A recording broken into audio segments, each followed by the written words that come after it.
And good evening, everybody. Welcome back to the Mythgard Academy. This is session number 13 on Inferno. And we're, as you've probably noticed, not going quite as quickly as I'd originally planned, but that's okay. We've settled into a pretty good pace. We're doing almost 2 cantos per class, not quite 2 cantos per class, maybe 1.5, but that's okay. That's fine. My new motto is life is too short to go quickly. So there we go. Anyway, looking forward to getting back into things. But before we start, I have 2 announcements. And both of them are related to upcoming events. One very imminent, one significantly less imminent. The very imminent one, of course, is TextMoot. TextMoot is happening this very weekend, as is on Saturday.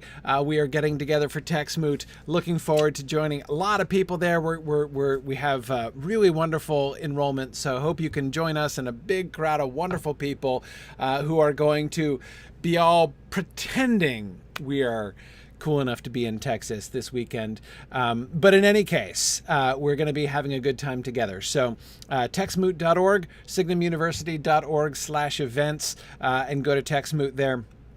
And you can still register. Going to be awesome. Looking forward to seeing a bunch of you there. Looking forward to this coming Saturday for TextMoot stuff. So that's the first announcement. Final reminder, there's still time. And the second announcement is about an event which is somewhat less imminent, but which is nevertheless very exciting, and that is MythMoot 8. MythMoot is coming again. I am always so excited for MythMoot. It's our biggest event of the year, and those of you who have been to MythMoots before know that this is a really special time. So MythMoot 8, Home is Behind, The World Ahead is going to be happening. So The World Ahead is our theme for MythMoot 8. So I will, how about I actually share my screen? That might be helpful as usual. No, not that. This, thank you. Very good. Okay, there we go. So you can join us. The dates are June 24th through 27th. And let me just specify at first, we do not yet know for sure whether we're going to have an in-person gathering. We're waiting on this. This is the plan. We are going to begin soon. Not quite yet. Registration isn't quite open yet. We hope to have that link up within a week or so. I'll let you guys know next week if the registration link is up. But here's how it's going to work. First, we're going to open registration for online attendance. We'll have, just as we did last year, the 2 different levels of online attendance. We'll have Mootcast and MootHub. Mootcast is for folks who are basically going to be able to do it asynchronously. If you can't, attend with us live during the day and participate in the live sessions, then get Mootcast, and you will get access to, archived recordings of everything that we do. It is also possible to attend some sessions live, so it's not that there's no live component. But you won't get all the extra, the hangout times and stuff where we can all hang out and talk in real time. Mootcast is just basically being able to get either live presentation or asynchronous recordings of the actual sessions, like the presentations and stuff. So that's the best way to do it if you can't bank time during that weekend to be with us online. But MootHub is if you can join us, and synchronously. Even if remotely, MootHub enables you to be with us and be really part of the experience throughout the presentations, the sort of fun stuff in between and around, and all that kind of thing. So that's what we are. That's what we're so we did that last year at those 2 levels. Mootcast and MootHub worked really, really well. So here's what we're so as I said, this is the plan. We're just opening it for the online registration, and it may well be that that's all that we can do. We are braced for that. We are prepared for that. But we don't want to totally close the door yet, just in case there might be some version of an in-person gathering that we can do. Nobody really knows what the end of June is going to look like yet. So we're waiting until we're going to make we're going to make a determination at the end of March. See how we're going to give it a couple more, another month or so. See how things begin to look with different factors. If it looks like it's possible, if it does become possible for us to do anything in person, then we will have, for everyone who is signed up for Moot Hub, will have the opportunity to upgrade if they want to. We're still going to do the online stuff no matter what. So Moot Hub and Mootcast will still be available. We will give the opportunity for, if we do something in person, we'll give people the opportunity to sort of bump up the registration to the in-person one. And then of course you'd get Moot Hub like with that in any case. So that's the plan. We're defaulting, assuming that it's likely to be online only, and we're definitely starting that way. But as I say, we're not closing the door, but we don't want to put off registration either. So that is the plan. And yeah, as Stephen says, if you want to spend most of the night chatting with folks, Moot Hub is the way to go. Exactly. Yeah. No, really fun gatherings. It's not quite the same as sitting around the fire pits there in Virginia, but still, it was pretty cool. Moot Hub was an awesome experience last year. So those are the registration options. As I said, the registration will be opening soon. But in the meantime, what you can, first of all, to save the date, June 24th to 27th. Secondly, you can see the theme. You can see our special guests, which are very cool this year. So you can see more information about our 3 special guests, and also you can be, if you want to make, you want to get your merch in advance. This is a thing we did last year, but it worked really well, but it was kind of, it got implemented in the end kind of close to the event. If you want to definitely be able to get like your MythMoot t-shirt to be able to wear during MythMoot and stuff, then you can order things in advance. So we've got the link to all of our MythMoot 8 designs there, so you can get a mug to sip tea from during MythMoot. You can get a travel mug like the one I still have from last year's MythMoot. So this is the fun stuff that is happening at MythMoot this year. So there's a little preview. Again, registration not open yet, but wanted to let people know that this is brewing and that the registration will be coming soon. So that is the plan. Oh boy, Jocelyn, I hope we can do another SoCal Moot soon. That is definitely something that I am looking forward to. I am looking forward to restarting our regional Moot program as soon as it is in any way feasible to do that. I don't know exactly when that's going to be. My personal hope is for the fall, but we'll see. We'll see, how things go. But in any case, I am really hoping we can do that sooner rather than later. So those are the exciting event-related announcements. And now, back to hell, because tonight we get to one of my favorite parts. I love the descent into the 8th circle. You'll remember that remember that scene outside the gates of Dis when Dante and Virgil were waiting, kind of standing around tapping their feet, waiting for the angel to come and let them in the gates, right? And they were having that strange conversation, and the Furies were up there threatening them with Medusa, which may or may not be legit. And Virgil does that thing where he puts Dante covers his eyes with his hands, and then Virgil covers his hands with Dante's hands with his own hands. And then Dante does that address to the reader, right? Where he's like, you who read this, see what I have said under the, basically kind of directly pointing us towards allegorical interpretation, right? Pointing out that that thing I just said, or that thing I'm just going to say, depending on how you read that passage. This is, anyway, it's the way that he directly points to, kind of breaks the frame almost in order to point to the fact that he's writing allegory and what he's doing.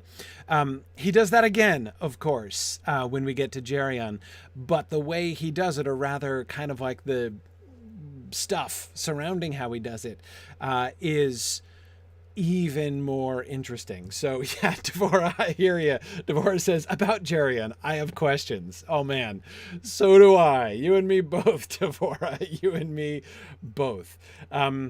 Okay, so let's jump straight into it here as we descend into fraud. We're done with malice, almost done with malice. We'll get a little brief sidelight into malice, and then off we go into fraud. So here's his caution. What follows may contain allegory message. So remember, they've been through the burning desert, right? They get to the end of the burning desert, and there's a waterfall. Remember, they're following the course of the bloody burning river, right? Which is shielding them, in fact. The mist above it is shielding them from the raining fire. And they come to the cliff, and there's a waterfall. There's the roar of the waterfall as the bloody river tumbles down a huge cliff, which they have no means to descend. So Virgil is going to whistle up their ride. Around my waist I had a cord as a girdle, and with it once I thought I should be able to catch the leopard with the painted hide. Remember back in like Canto 2 or 3, when those allegorical beasts were hemming him in on all sides, and he was going to take his belt off and try to catch the leopard to defend himself, and then of course Virgil came and rescued him. And after I had loosened it completely, just as my guide commanded me to do, I handed it to him, knotted and coiled. At this, he wheeled around upon his right and cast it, at some distance from the edge, straight down into the depth of the ravine. And surely something strange must here reply, I said within myself, to this strange sign, the sign my master follows with his eye. Ah, how much care men ought to exercise with those whose penetrating intellect can see our thoughts, not just our outer act. Okay. Okay.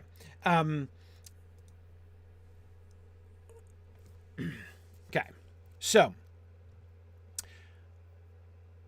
how much care men ought to exercise with those whose penetrating intellect can see our thoughts, not just our outer act. So the thing that he points to explicitly here is the sort of the link between the thought and the outer act. So there is an exterior action, but there is a thought behind it. So we're being prompted to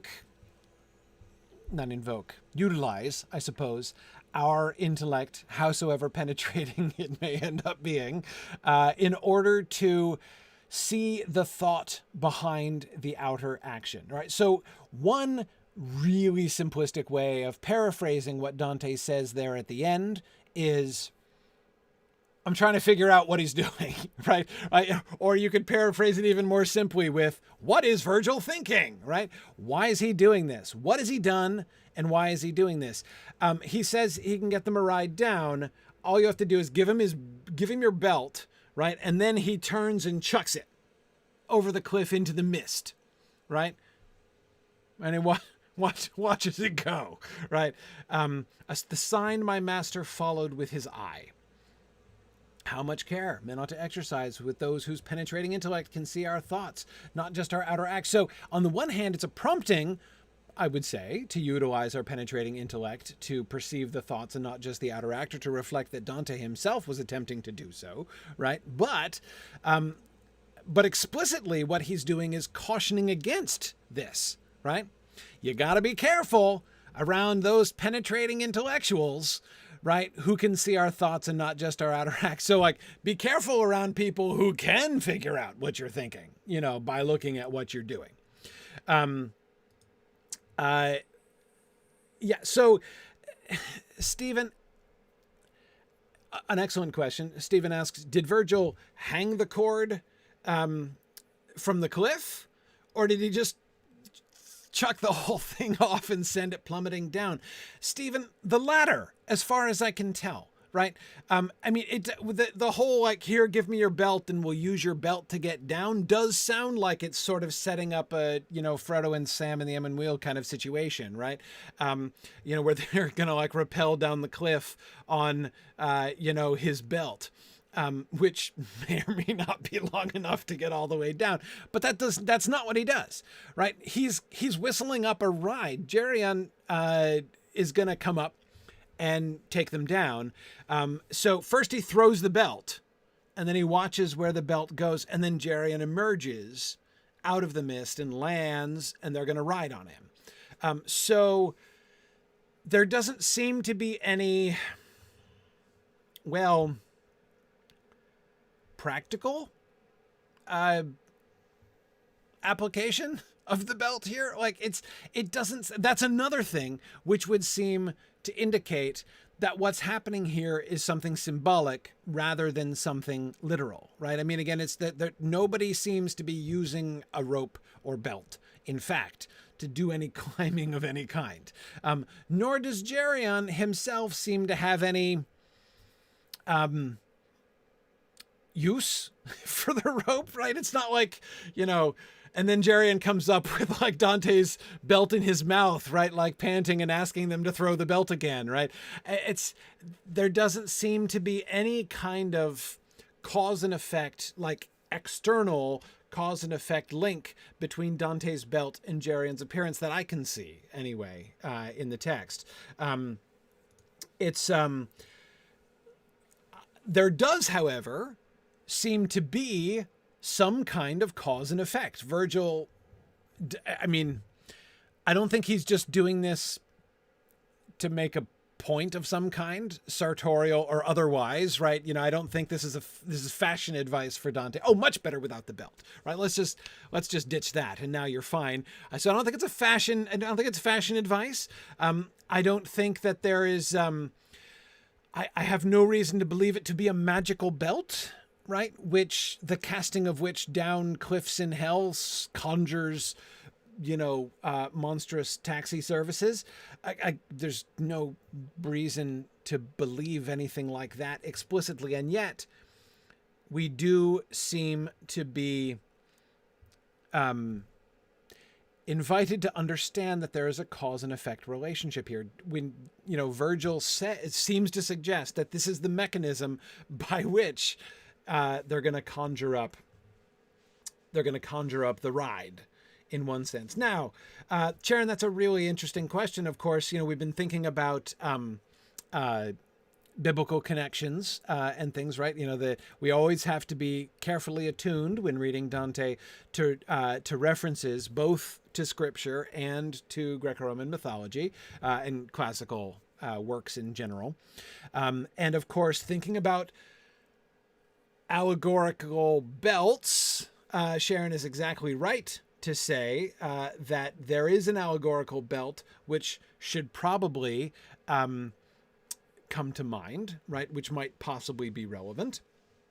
And that is the belt in the whole armor of God that is described by Paul in Ephesians chapter 6. The armor of God with which one is to gird oneself in order to protect to stand against the evil one. And the belt part of the explicitly allegorical armor that Paul describes there, which, of course, needless to say, in the Middle Ages, we love the armor of God passage.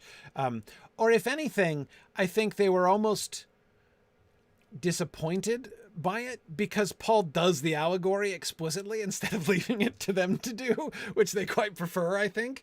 But because there it is, like an explicitly allegorical passage, which is the significance of which is all spelled out and everything, right? So it's kind of like the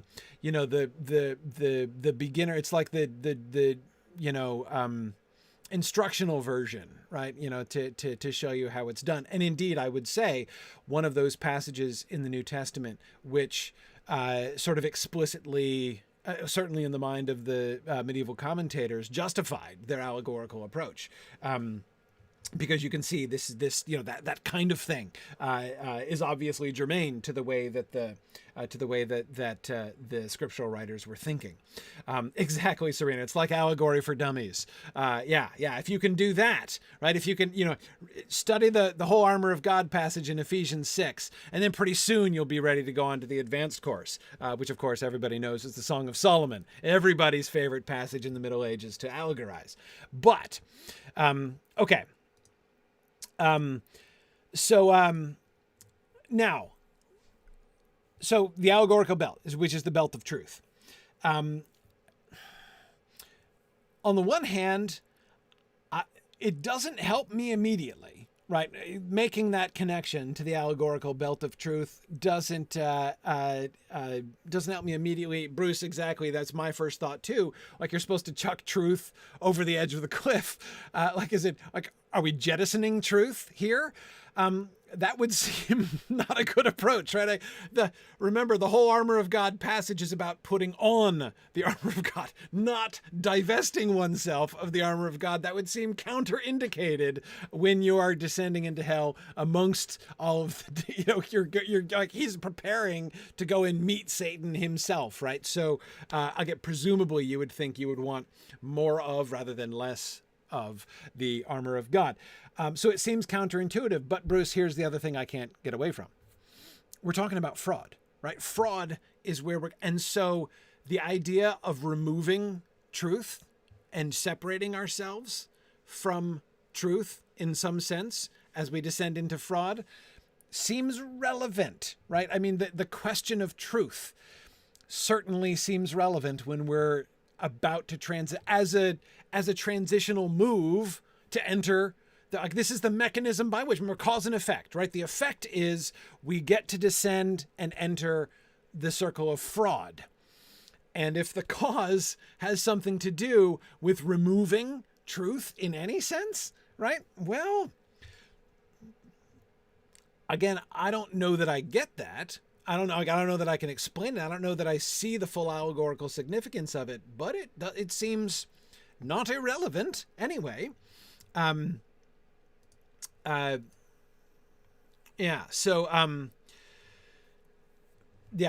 I don't know. I don't know. But I don't think that this is a mere jettisoning, right? I mean, I was talking about chucking it away, or, like him removing it as a fashion accessory, as a joke. But I don't think that certainly the discarding of the belt is the thing that... I don't think that a discarding is the only way to understand Virgil's gesture here, right? There are lots of other ways in which that gesture of casting the rope down into the ravine, off the cliff, down into the circle of fraud, could be seen to function, right? There could be a sense in which that belt is kind of going before them, like in which it's even in some kind of metaphorical sense, creating a path for them, right? Where the belt first goes, we go after, which is literally what's going to happen, right? In a sense. So in that way, I mean, so again, that's not just a let's ditch this thing, right? That could be, so in a sense it is, he's not actually tying one end to the top and throwing the other end down in order to create a pathway for them. But in a sense, perhaps he's doing that symbolically, maybe in some way. There's also a sense in which, Jameson is saying, could it be a lure in some sense? Well, yeah, I mean, Jameson, I said the cause and effect is like, the effect is their descent, which is true, but that's indirectly, right? The direct effect that the action of casting the belt in causes is the emergence of Jarrion, right? So it seems, and Jarrion is the means by which they're going to be taken down. So it does get them down there, but what it immediately does is summon Jarrion, right? So, okay. So maybe we think about it in that sense. I also can't shake the general sense in which this also has the kind of air of almost something like a propitiatory sacrifice, right? Like we give this, we give this gift, and like it's their fare, right? Jarrion will come and get us, but first we got to give him a belt, right? Your belt is must be sacrificed first before we can go down. And I don't know if that makes any sense either. But again, that seems to be another potential way to understand the gesture. Again, that throwing of the belt gesture. It's also, of course, this is Dante, remember, very possible that there is not one single answer to this, that any, several of these options could possibly work.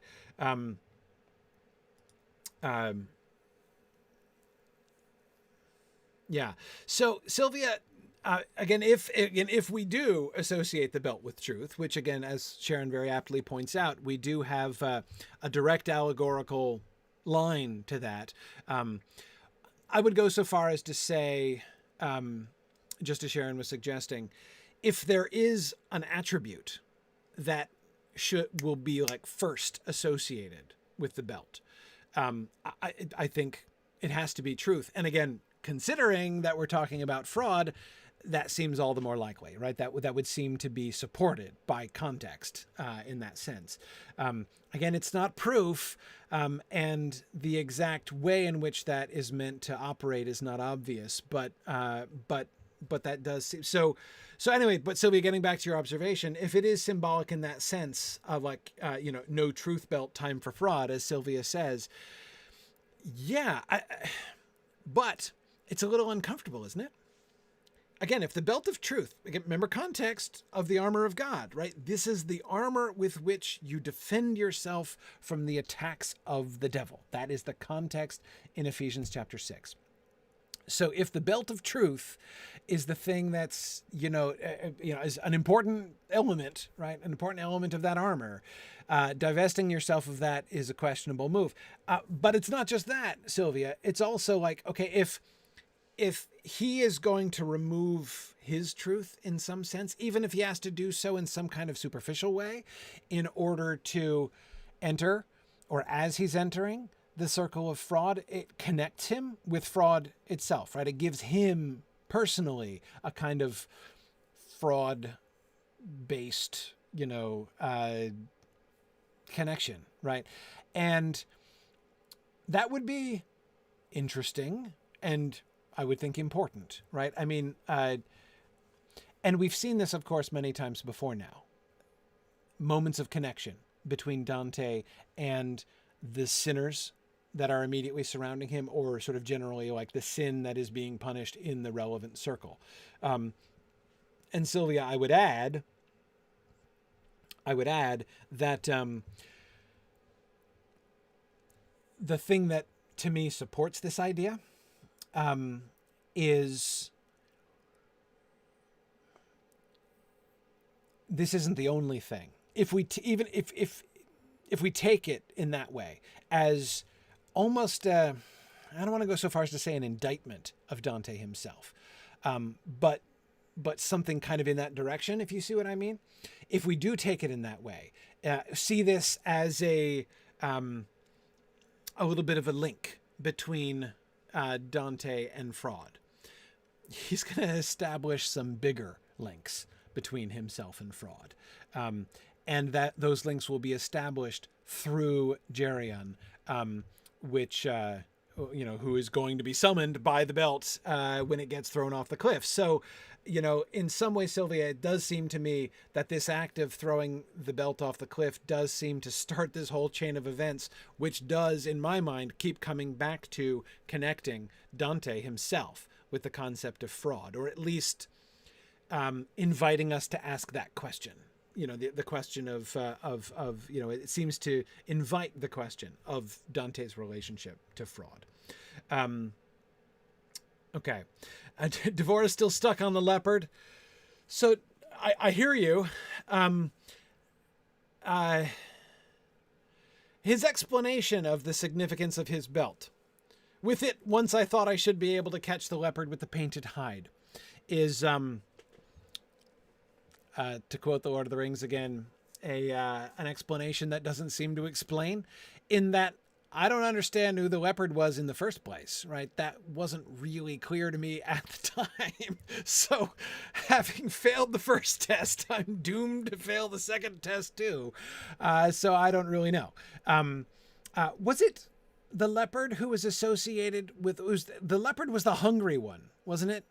Wasn't it the hungry one that was associated with pride, if I'm recalling? Yeah, yeah,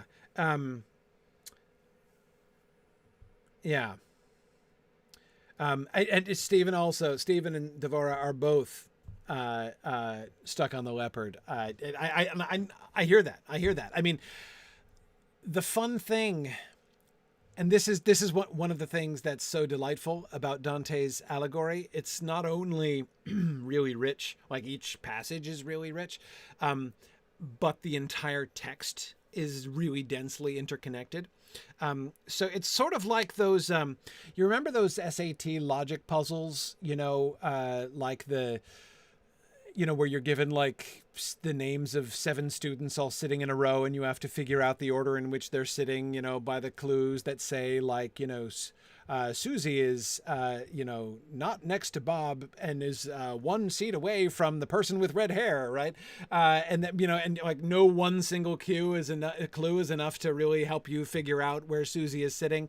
But if you take that clue and you combine it with another clue, together you can figure them out. There are things like that. So here's one, right? If the leopard was opaque to us the first time, well, now we have another data point about the leopard, right? So we can, it's not like this reference in itself is enormously illuminating, right? Either about the belt or about the leopard, to be frank, right? But if we, it prompts us to go back to the earlier reference to the leopard, it might help us not only that, the leopard references from before might possibly help us to understand the girdle better. And this passage might help us to understand the leopard passage better. So these are the kinds of things that the kinds of games that are really fun to play with Dante here. You're right, Stephen. It's the she-wolf who was hungry. That's right. See, I'm misremembering there. But the leopard, that's a really good point. Wait, I missed it already. Who is saying that? Michael. Michael points to the reference, the leopard, the explicit reference to the leopard here is to the leopard with the painted hide, which does, as Michael points out, point to fraud as well, right? That you've got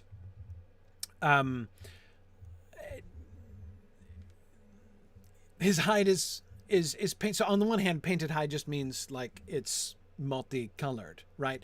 But it does almost suggest a kind of concealment, right? Or a kind of fakery, like he's like, the leopard is fronting, right, with its painted hide and is something different underneath, which does recall, and yes, I agree, if we're thinking about the hides of leopard and paying careful attention for Bible references, we should remember that passage, which they did like very much in the Middle Ages, Michael, that reference to the leopard's inability to change his spots, which comes from Jeremiah chapter 13. Yeah, exactly. So the leopard can't change his spots.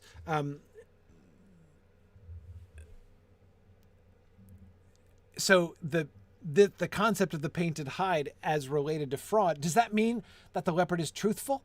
Because like, it can't lie? It can't change its spots? But maybe it could conceal the spots and the truth is underneath. So like the underneath truth of the spots of the leopard can't be altered, right? And yet maybe it can hide itself.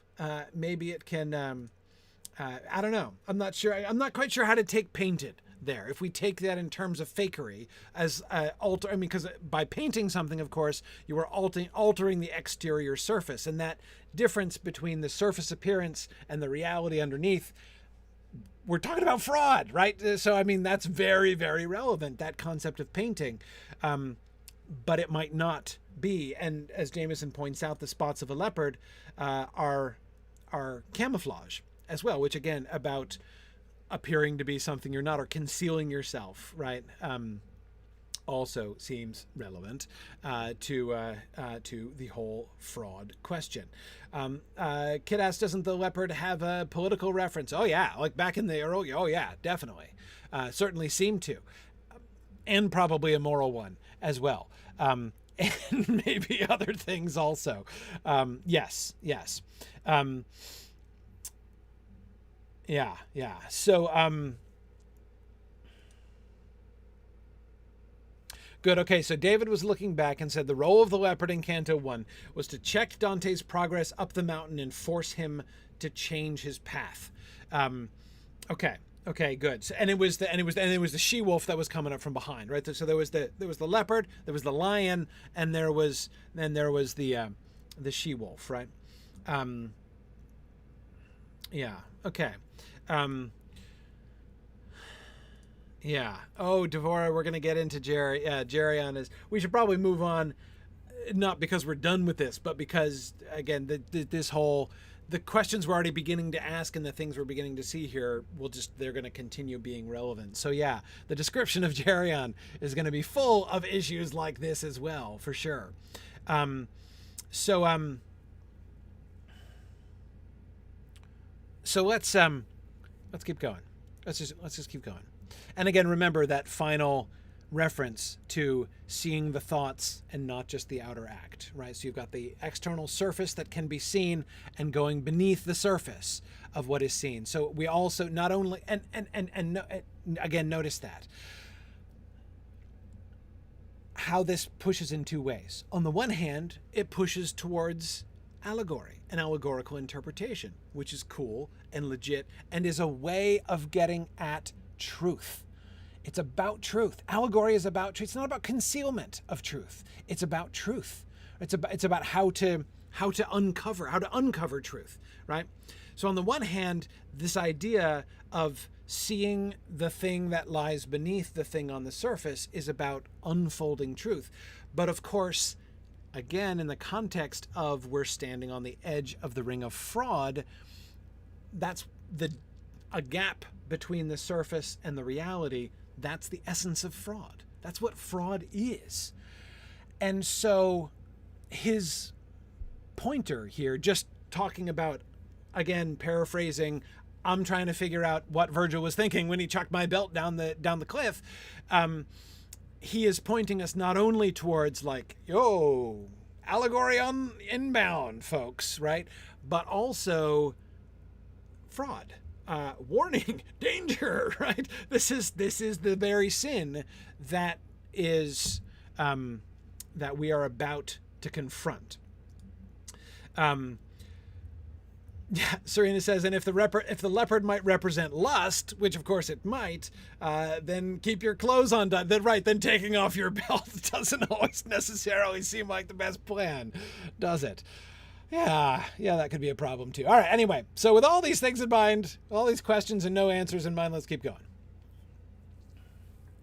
He said to me, now, there will soon emerge what I await and what your thought has conjured. It soon must be discovered to your sight. Hang on, before we even get to the awesome next line, let me do that again. He said to me, now there will soon emerge what I await and what your thought has conjured. It soon must be discovered to your sight. Remember, Dante had just been talking about, with the penetrating intellect, seeing the thought behind the action, right? Something is going to be discovered to his sight, his outward sight, and his thought has conjured it. So Dante was trying to figure out what was the thought. So he sees the action of throwing the belt down and he's trying to understand the thought that lay behind that. And now Virgil turns to him and says, your thought has conjured this thing first, and now it's going to be unfolded to your sight. So like the cause and effect is the same two terms now kind of turned on their head. What I await and what your thought has conjured. His thought, Dante has no idea what's coming next. And yet, in some sense, it's his thought that has conjured it. And the conjuration of the thing by Dante's thought would seem explicitly connected with the belt, which has been thrown down. So is the belt representative of Dante's thought, in some sense? The girdle that, was keeping all his clothes together? Okay. All right, hang on. And then one of my favorite lines in the entire Inferno, faced with the truth which seems a lie, A man should always close his lips as long as he can.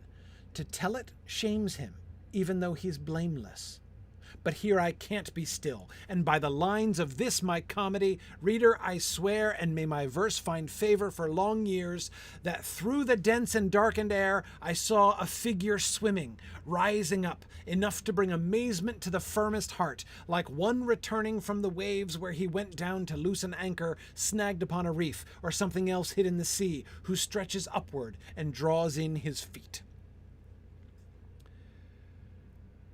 Whoa. Okay. Faced with the truth that seems a lie. What is the truth that seems a lie? So now, first of all, note, we're right on to truth again. So again, Sharon, I think you're right. You're onto something there with the belt of truth, right? I mean, again, belt, and now we've got the truth. But the truth seems a lie. Faced with the truth which seems a lie. What does that mean? On the one hand, it would seem to be a way of saying, you're never going to believe this, right? I'm about to tell you the truth about what I saw, but you're going to think I'm making this up, right? On the literal level, that seems to be what he's saying, right? However, the truth which seems a lie is also kind of a definition of allegory. That's kind of how allegory work. The truth which seems a lie, right? The thing which you're not really certain about on the surface, but there's truth underneath it, right? The superficial appearance of unbelievability that has truth embedded beneath it. This is especially true of what was called the allegory of the poets, right? This is where, so when you're writing allegory, like the normal allegory, not the kind of the allegory, the theologians that Dante seems to be setting out to write, but the normal allegory, like the Romance of the Rose or something like that. So you've got the lover who, like Cupid, the god of love, comes out and he shoots him. And where does Cupid's arrow hit you, by the way? If Cupid shoots you, and by the way, if Cupid shoots you with his arrow in medieval literature, you know about it, right? Cupid is no darling little cherub with a little toy bow, shooting his little golden arrows. He's got like an English longbow, and he's terrifying. And it is extremely painful. Where does he shoot you? He shoots you right in the eye. Right in the eye. That is, of course, where the darts of Cupid, right? The dart of Cupid hits you when you're like, whoa, who is that? Right? That is when he hits you straight in the eyes. Now, the arrow of Cupid, when it hits you in the eye, goes straight into your heart, right? The point of the arrow lodges in your heart, but it goes in through your eye. Now, first of all, that doesn't make any sense. They knew plenty of anatomy to know how implausible that was, right? From a physics standpoint, both a physics or a physiology standpoint. And they, and then of course, like what happens next? Like the result of getting shot in the eye is not usually, then you swear fealty to the person who shot you in the eye. That's not normally how it works. But again, the point is, this kind of stuff happens in allegory all the time. That kind of thing is like, that's the signal by which you as an author communicate the fact that it's allegory, that you're supposed to be interpreting this, that the surface is not real, right? It's not about the surface. It's about the truth that lies beneath it, right?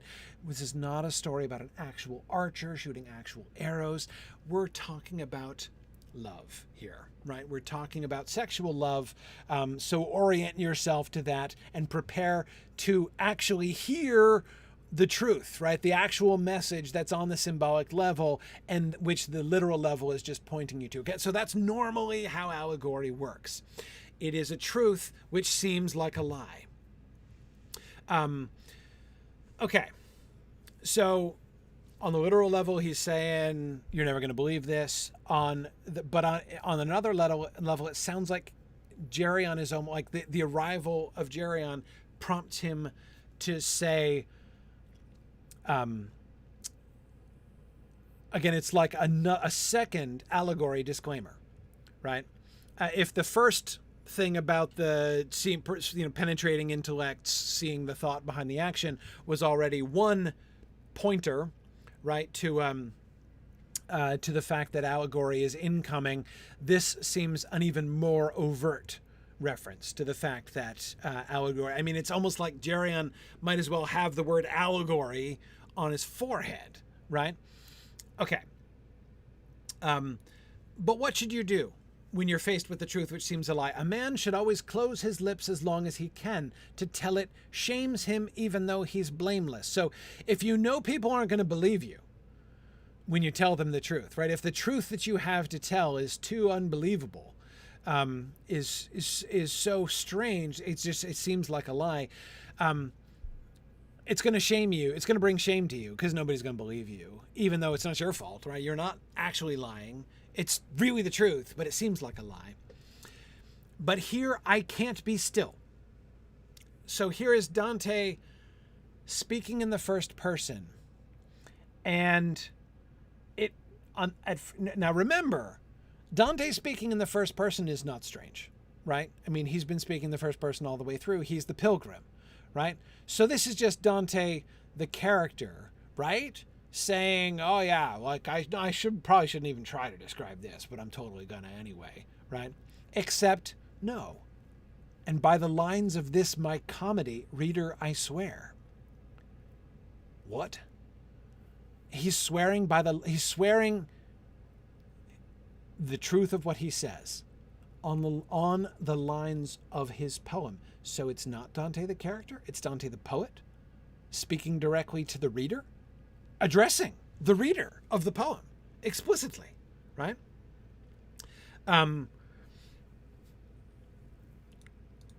Okay.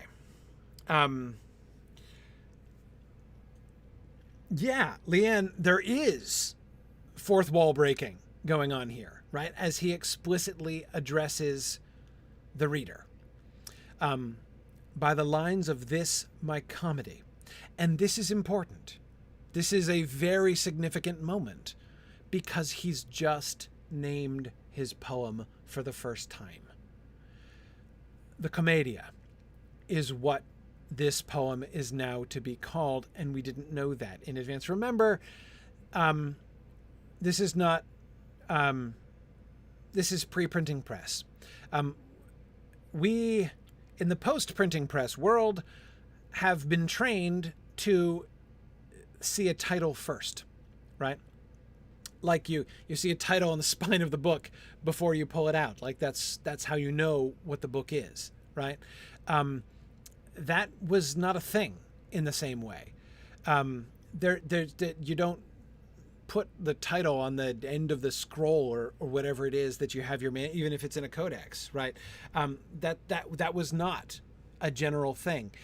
Yes, books do often have titles.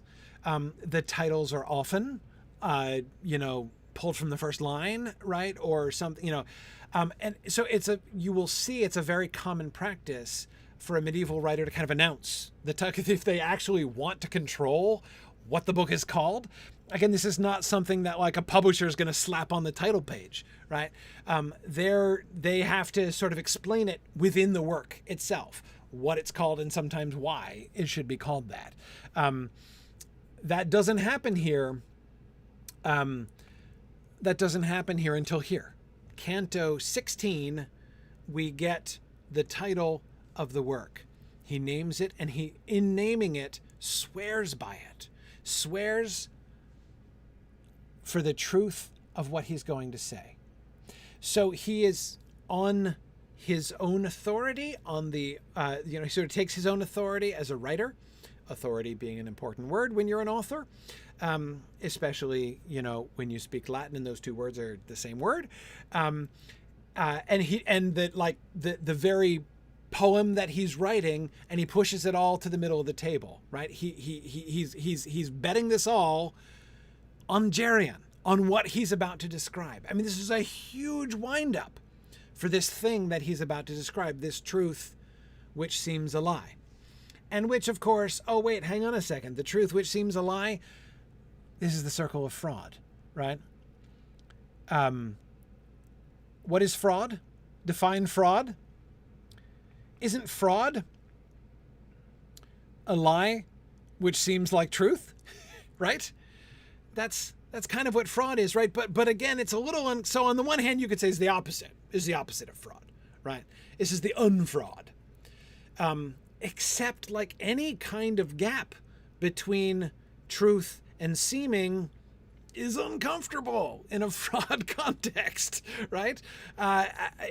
And for him to push his own poem, right, to gamble his own poem, the authority and the truth, the truth value of his own poem, on a fraud, a truth and fraud issue around the circle of fraud. At the very least, this is that's a pretty high stakes gamble, right?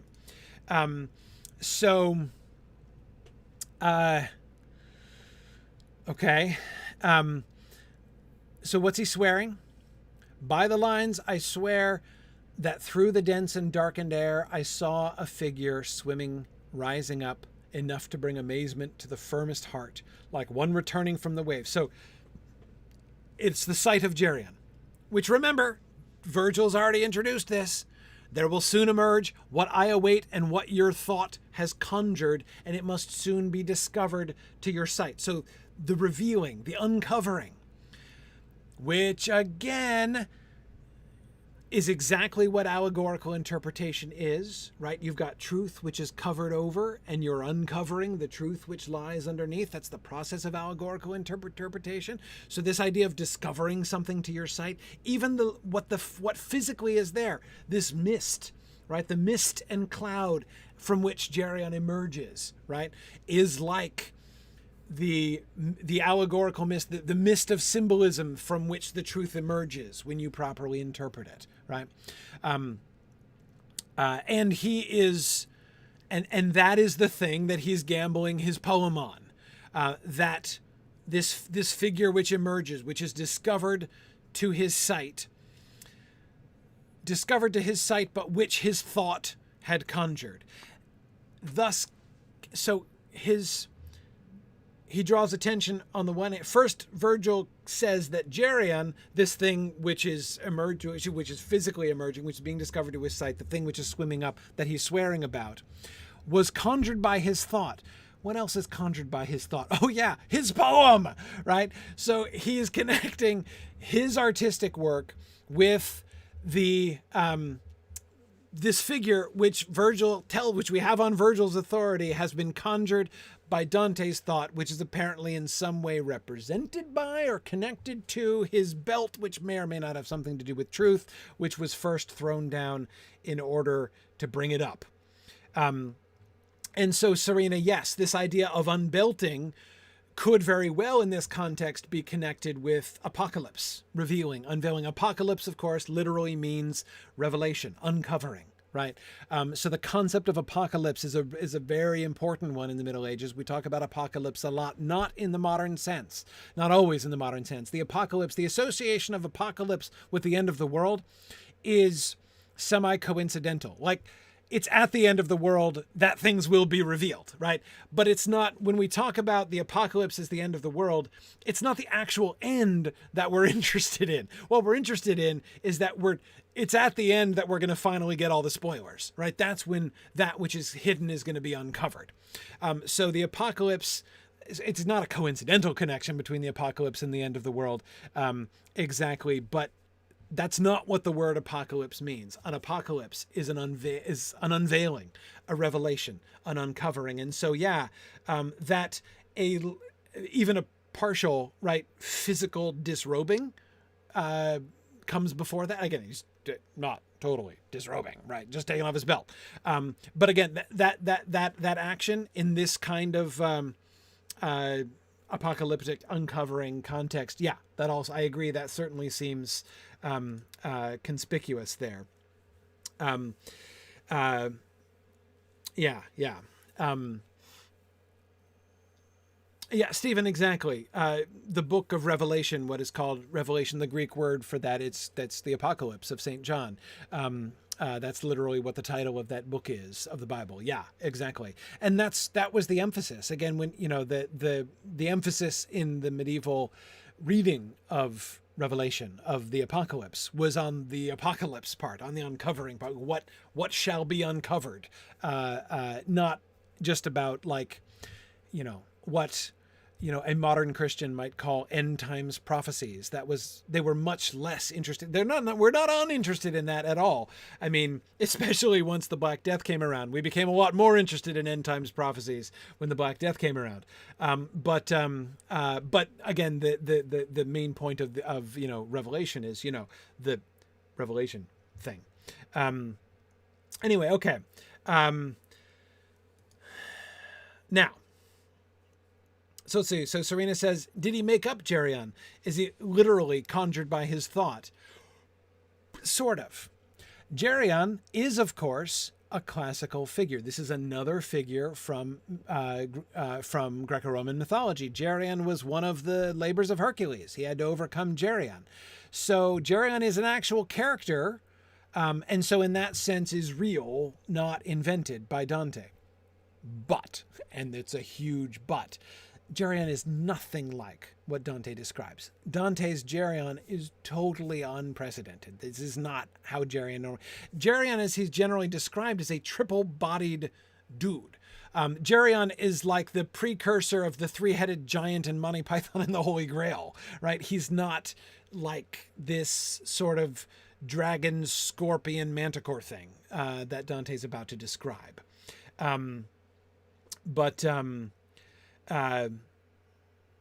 Yeah.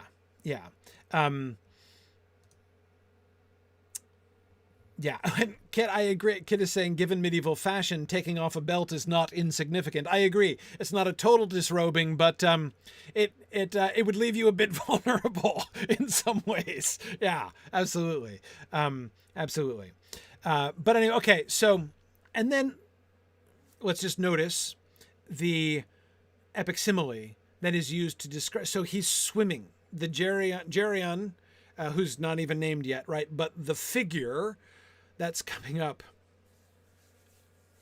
Figure being a very important word in the context of allegory, figura, which is a word commonly used of allegory itself. Like it is a figure.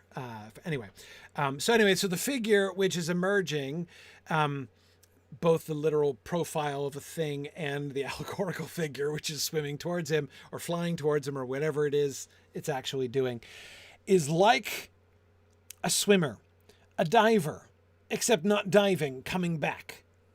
Like one returning from the waves where he went down to loose an anchor snagged upon a reef or something else hid in the sea. So there's the idea of a ship which has encountered an impediment, right? So you've dropped anchor, but the anchor got stuck on something, pulling the chain down and unhook the anchor so that you can weigh anchor and sail, right? And it's as he's emerging, right? As he's coming up towards the surface. That's the comparison here. Okay. See how much fun this is? Isn't this passage intense? Okay, but hang on. We're still just getting started. Well, this is the end of Canto 16. On to Canto 17. And we start with dialogue again. So Virgil launches us in with a portentous statement at the beginning, as has happened on several occasions. Behold the beast who bears the pointed tail, who crosses mountains, shatters weapons, walls. Behold the one whose stench fills all the world. Holy cow. Okay. The beast who bears the pointed tail, who crosses mountains, shatters weapons, walls. Behold the one whose stench fills all the world. Doesn't this I was just going to say that, Stephen. You're thinking exactly. Doesn't it sound like one of Gollum's riddles? Was exactly what I was about to say. Yeah. Does sound like that, doesn't it? And again, like that kind of riddling, right, is a very allegorical way of thinking, right? It's exactly that kind of game.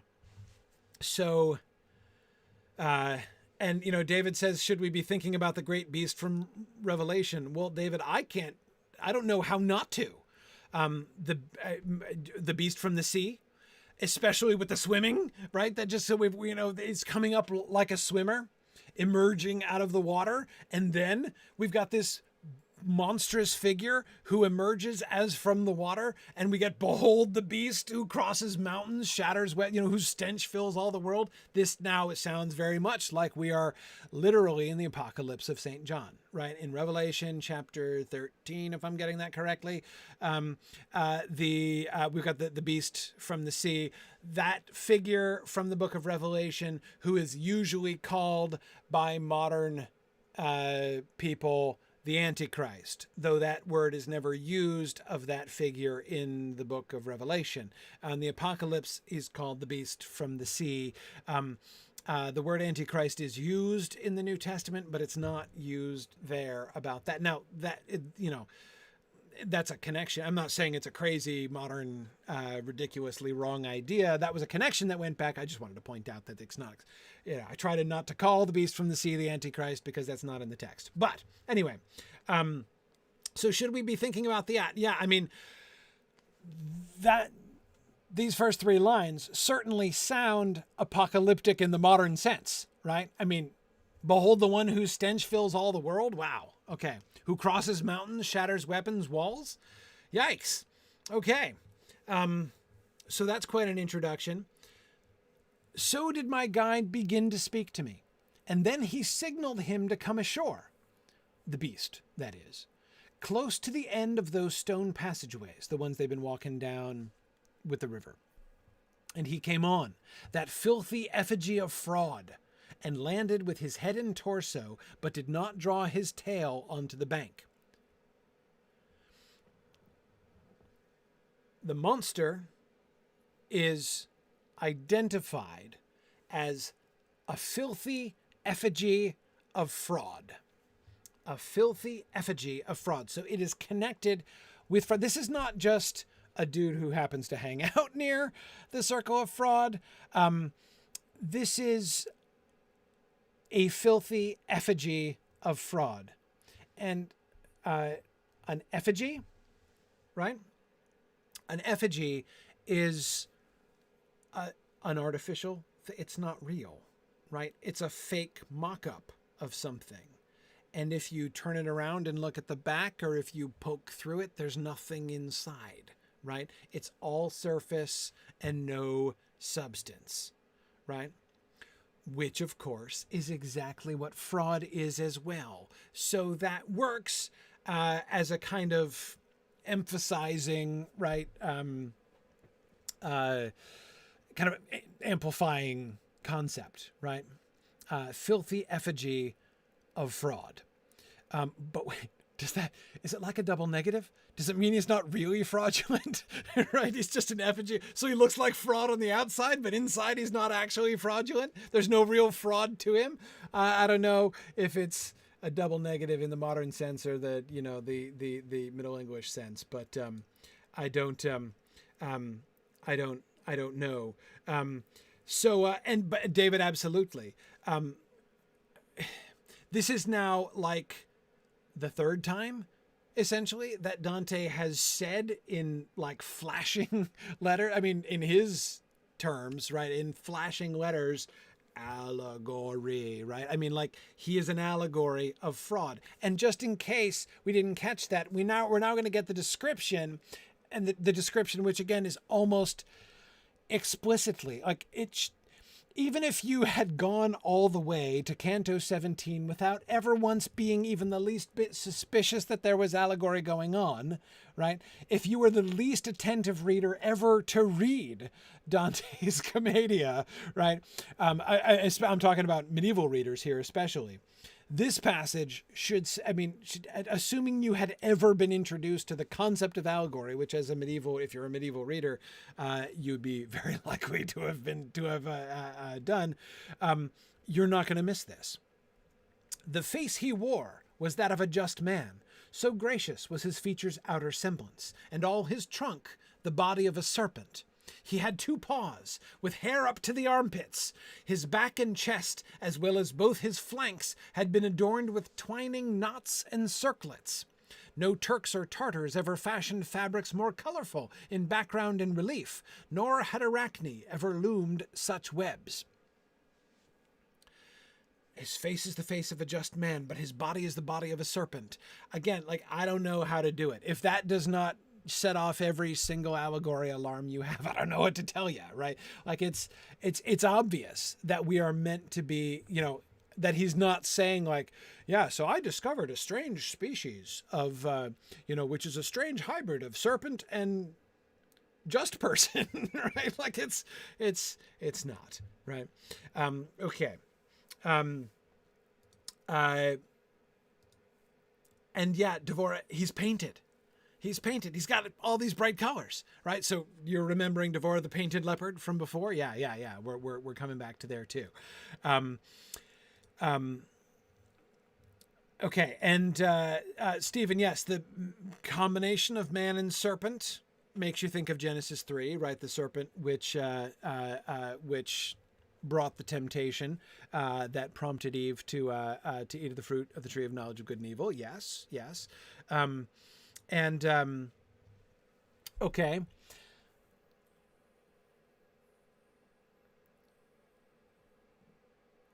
Face of a just man, body of a serpent.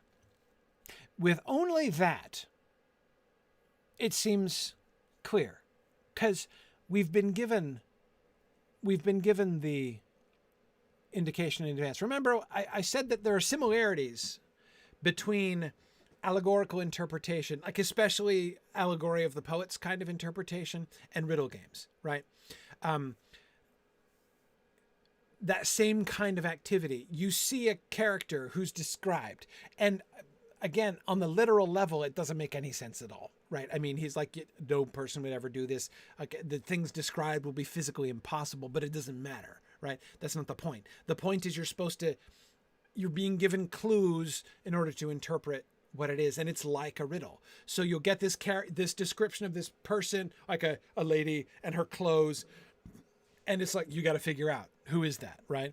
Answer is envy, right? So you'll say there'll be a woman who's biting the head off a serpent, and her mouth is foaming with green poison dripping down her chin, and her eyes are on fire, and she is probably really, really poorly dressed, dressed almost in rags.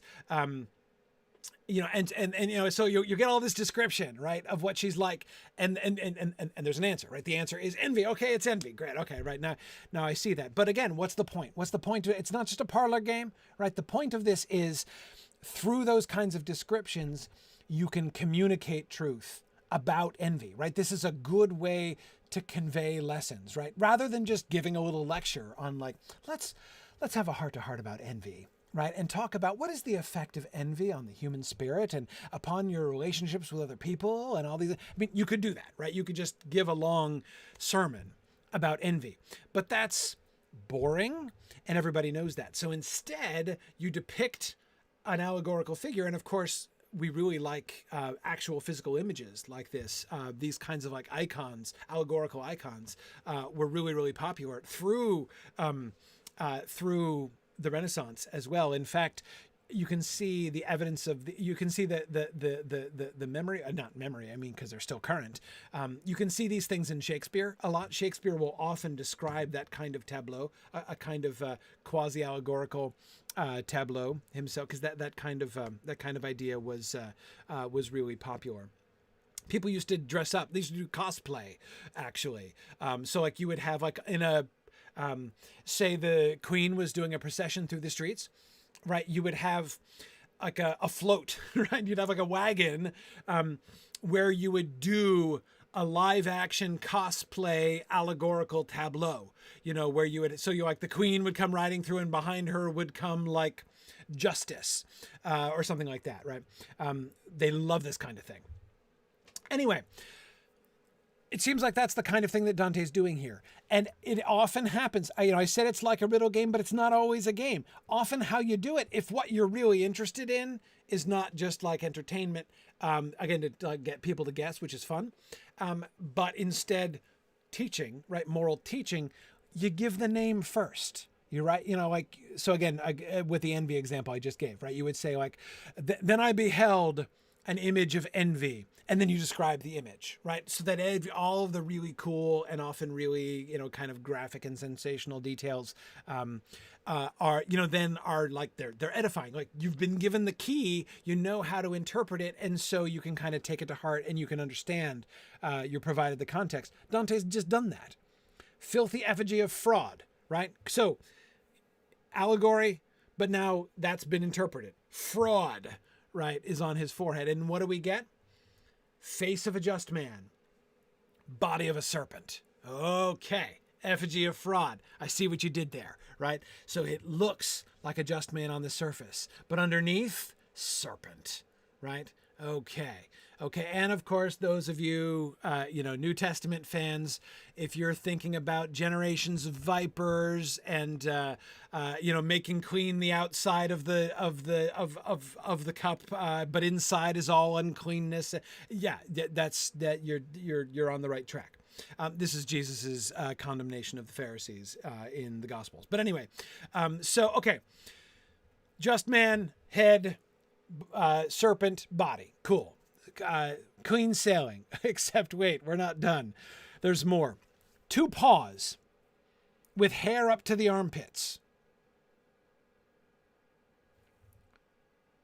That is less transparent. Okay. All right. I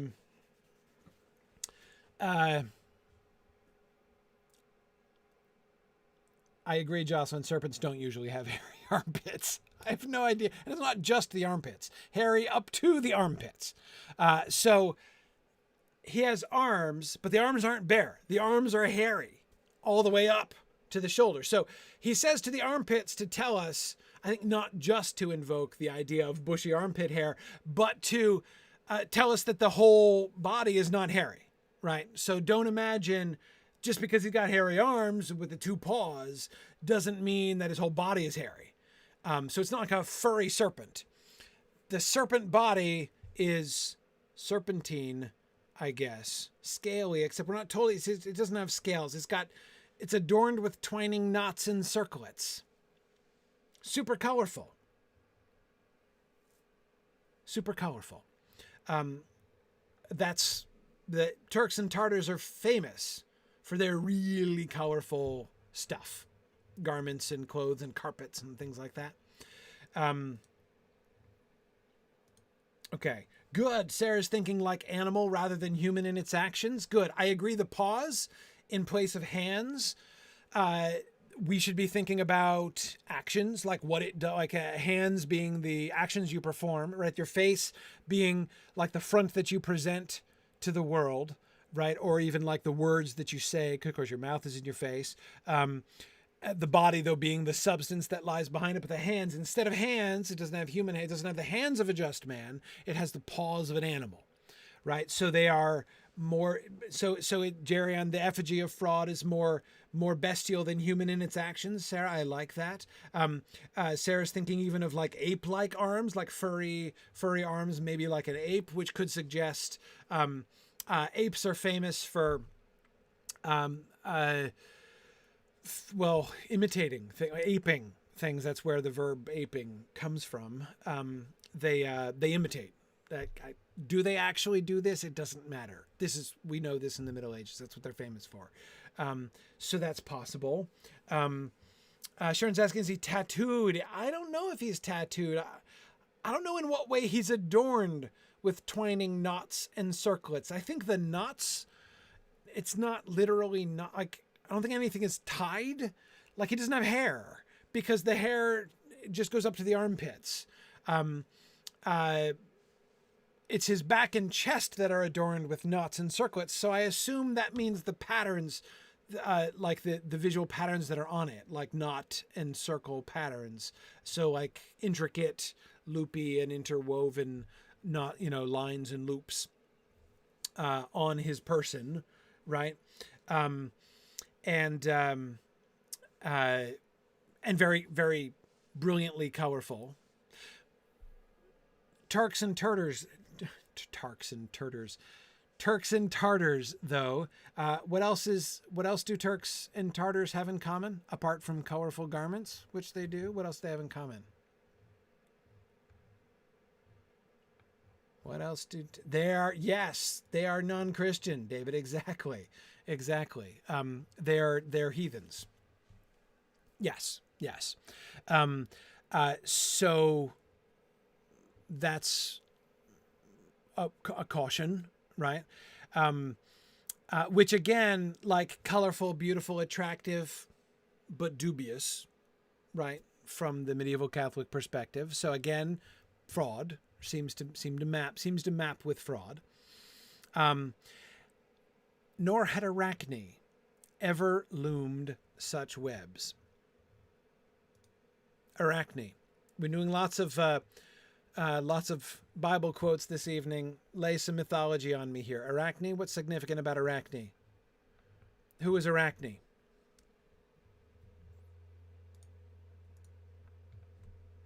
Who's Arachne? The weaver. Yes.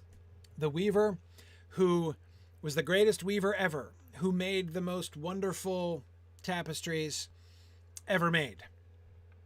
And she challenged Athena, right? She challenged Athena to a contest, and Athena was the goddess of weaving. So she challenges Athena to a contest to see who could weave best. And what happens? Yes, many of you got the end point. She's ultimately cursed by Athena and turned into a spider. Why? Why does she get turned into a spider? Because she wins. Yes, or at least she's right, but it's complicated. On the one hand, her weaving really is very good. Like, she's weaving against Athena, the goddess of weaving, and it's not a blowout. At the very least, it is not a blowout, right?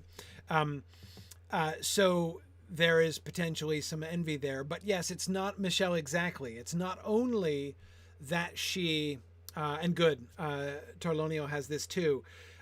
It's not only that she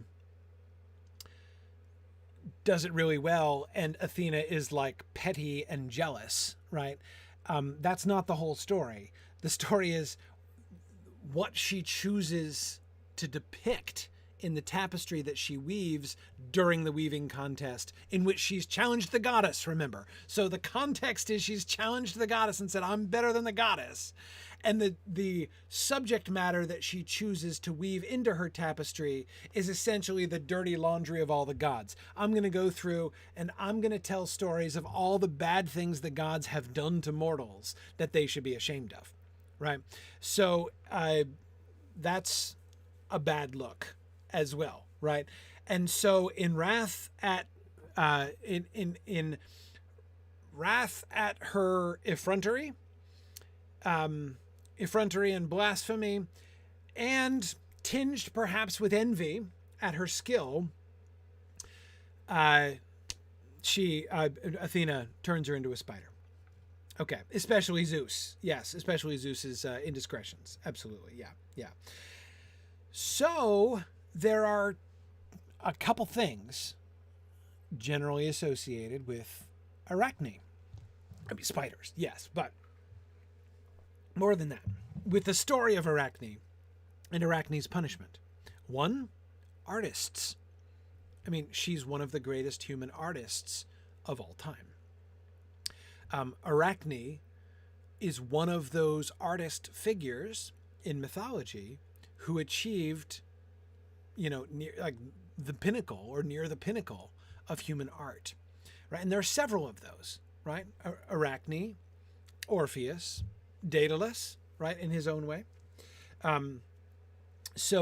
Anyway, there's that's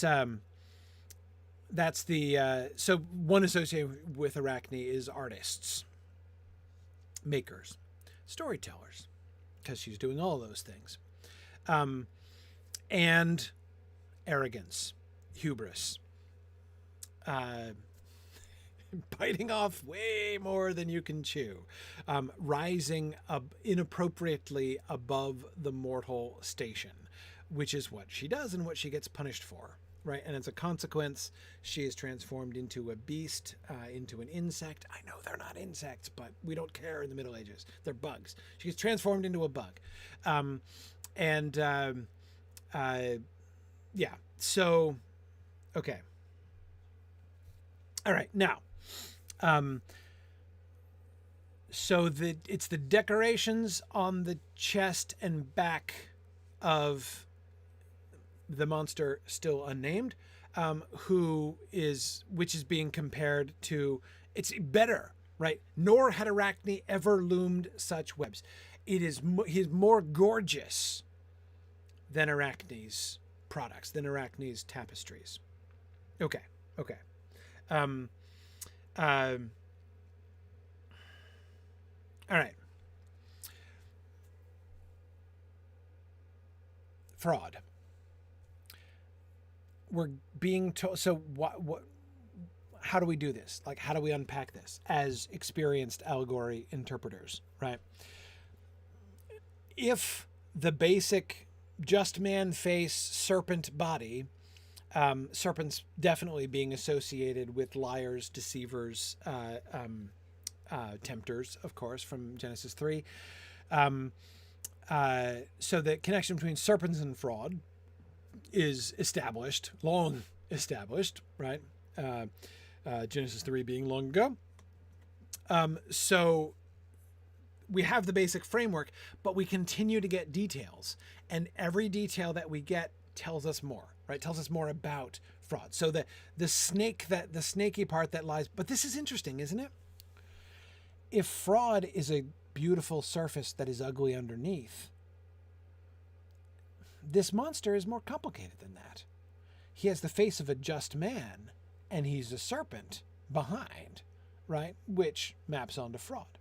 But it's the serpent behind that's gorgeous, in fact, right? Like, if the serpent is the lie,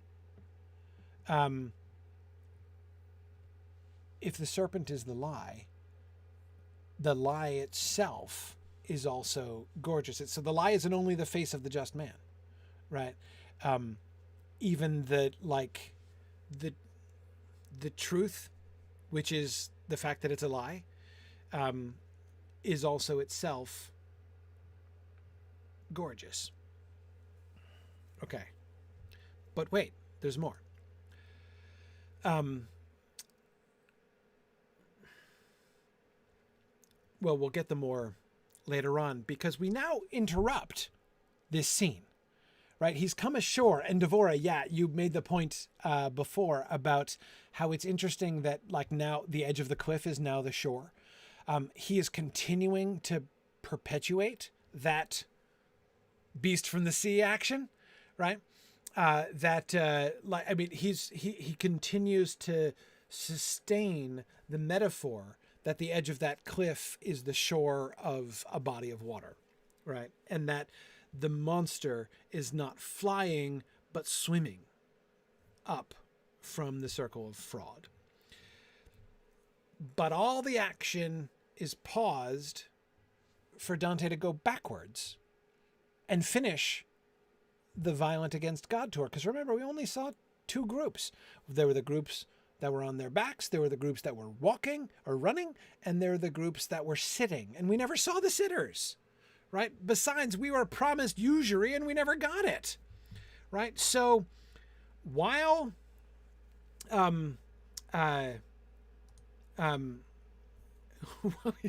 you're right. Sorry, I didn't do the. I knew I'd never get through this passage if I did every single line, David, but you're right. I skipped the simile of the beaver stalking its prey, which I agree with you, David, is singularly odd. Yeah, that's describing the motion with which his tail is continuing to flap around, right? As his paws are on the cliff, or excuse me, the shore, and his tail is continuing to flap around, and it's flapping like a beaver slapping his tail on the water to catch its prey. Roll with it.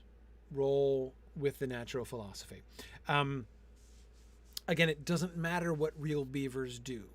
We don't care. What we care about is the allegorical tradition surrounding beavers, right?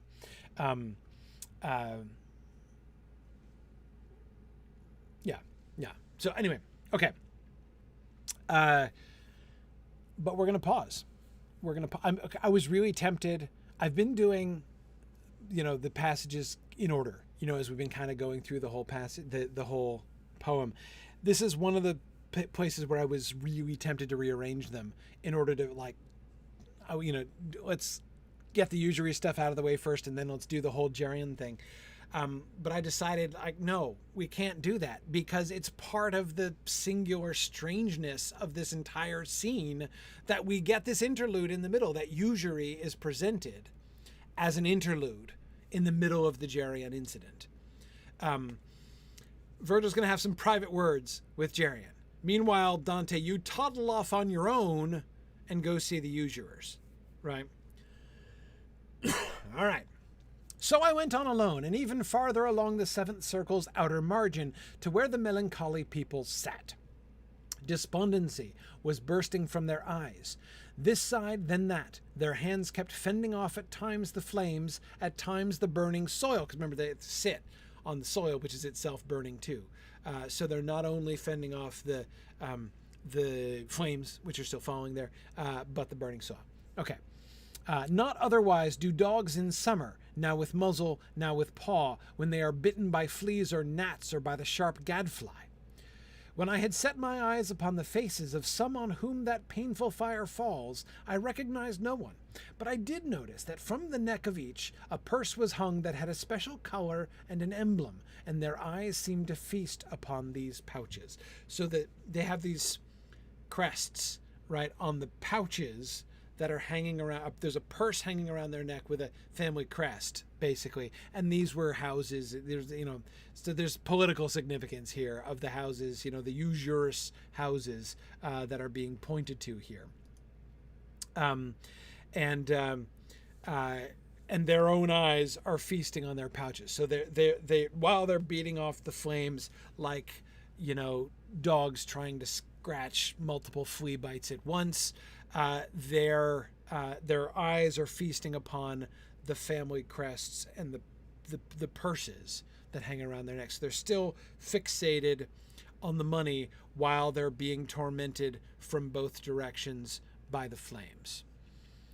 Okay, and he doesn't recognize anybody.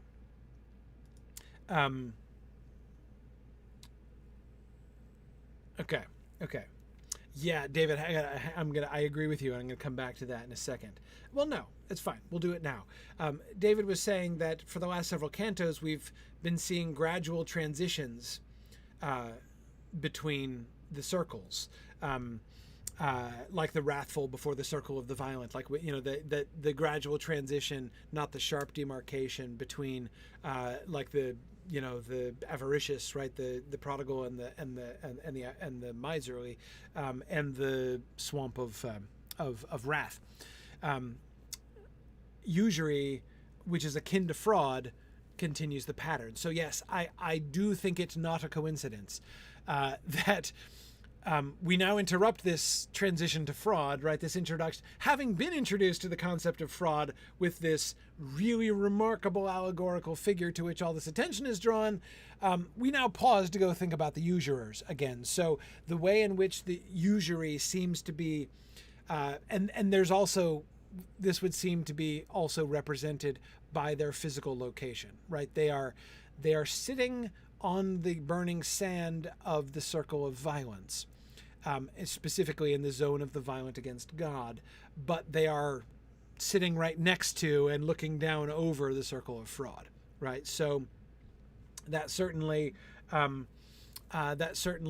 does not seem coincidental, right? I do think that he's kind of showing them as a sort of as a sort of transition.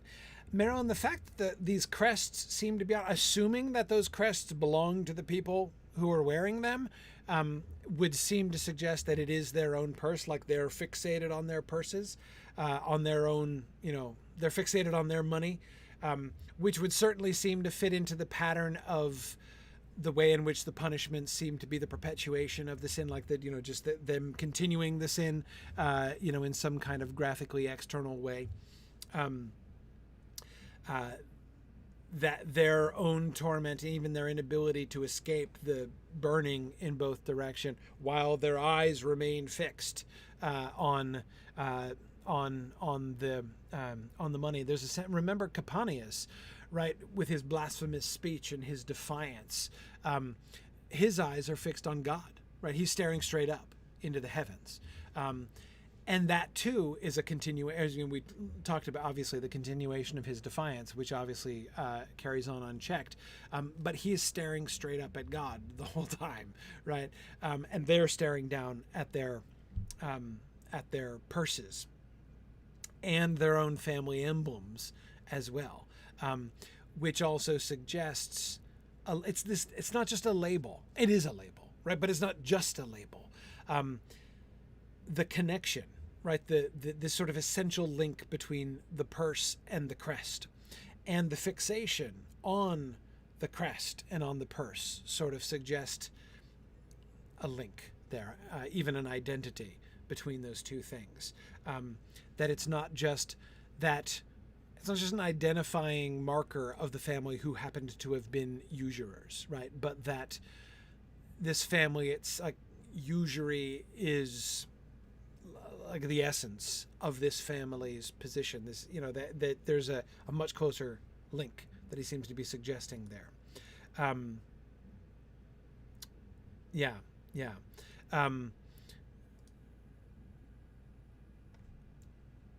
Okay. No, I didn't do more. So I couldn't remember if I did one or two passages on the usurers. I know I didn't want to spend much time on them, but I only did the one. So let's not move on without thinking at least a little bit about usury in completing our tour. This is our last and, like, as it were, after the fact and half-hearted completion of our tour of the violent against God. We had the Sodomites, none of whom, in discussing none of whom did we seem very interested in sexual acts.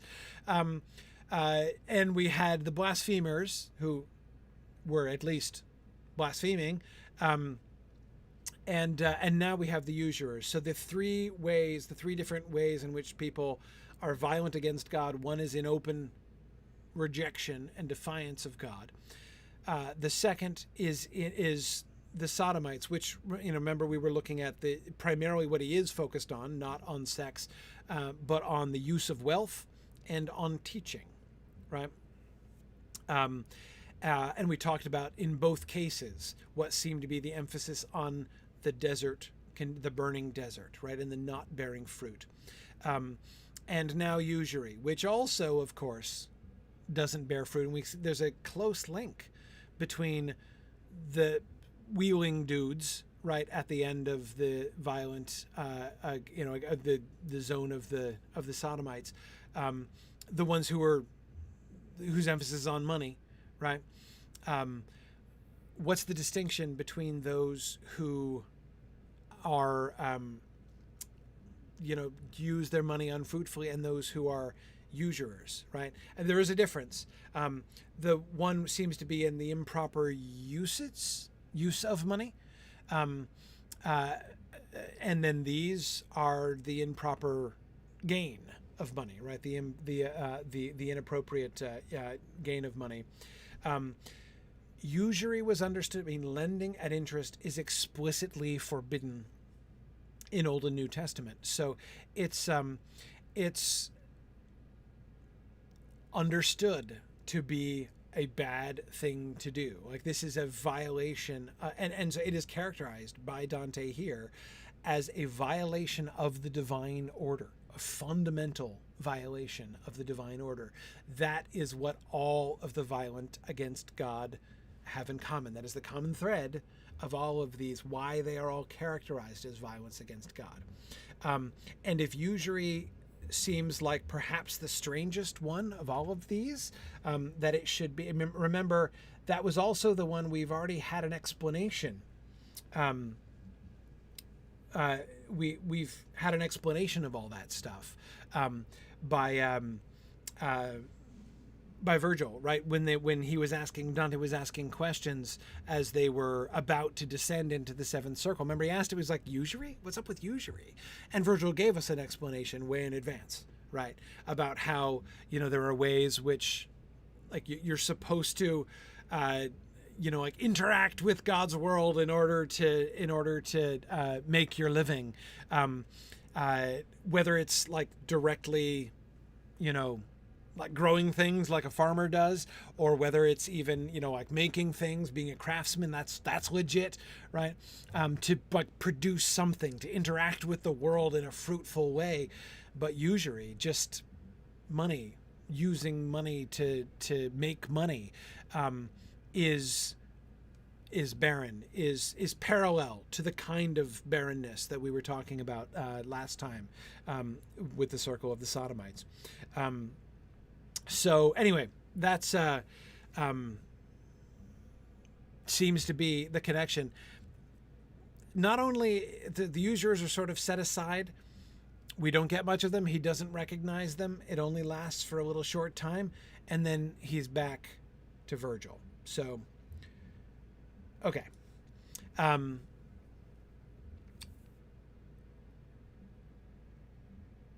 found my guide, who had already climbed upon the back of that brute animal. And brute animal, which is redundant. Okay. He had already climbed upon the back of that brute animal, and he told me, "Be strong and daring now, for our descent is by this kind of stairs.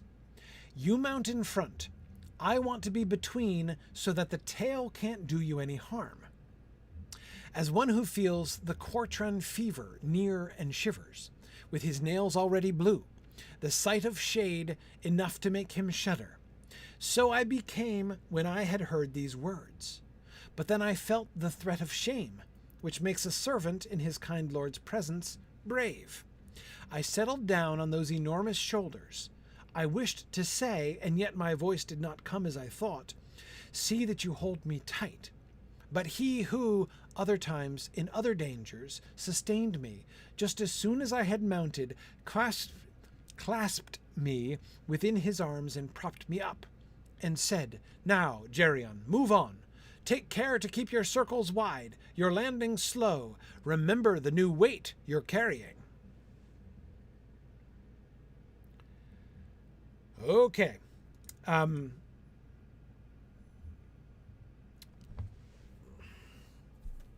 We get the name. "Now, Jarrion, move on," says Virgil. Right? So Virgil's instructions finally inform us of the name of the creature, of the brute beast. Our descent is by this kind of stairs. Okay. After all that aquatic imagery, they're not diving now below the surface. Now they're descending the stairs. He's a set of stairs that they descend on. And of course you can see the image behind me here seems to get it wrong, don't you think?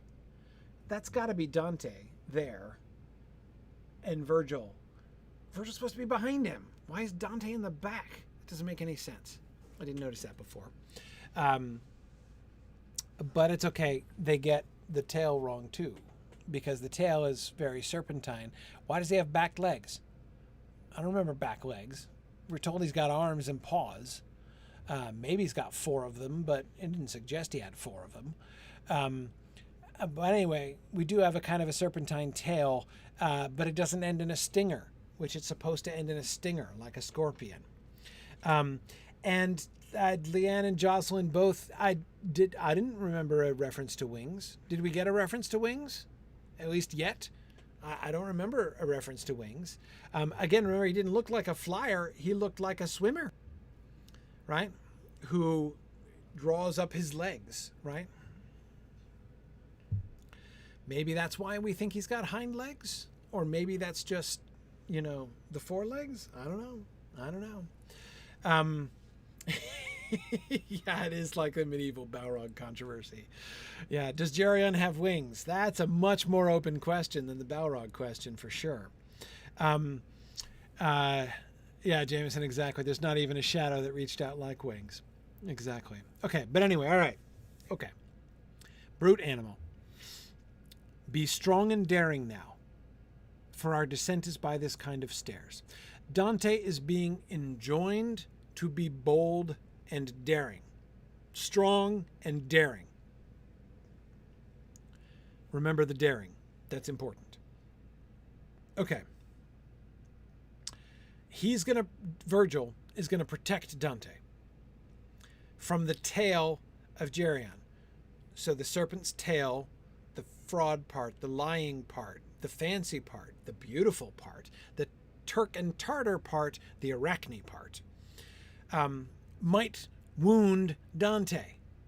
So Dante could be injured by the snaky tail, which would seem to be an uncomfortable indictment if that were to happen, but Virgil's going to protect him.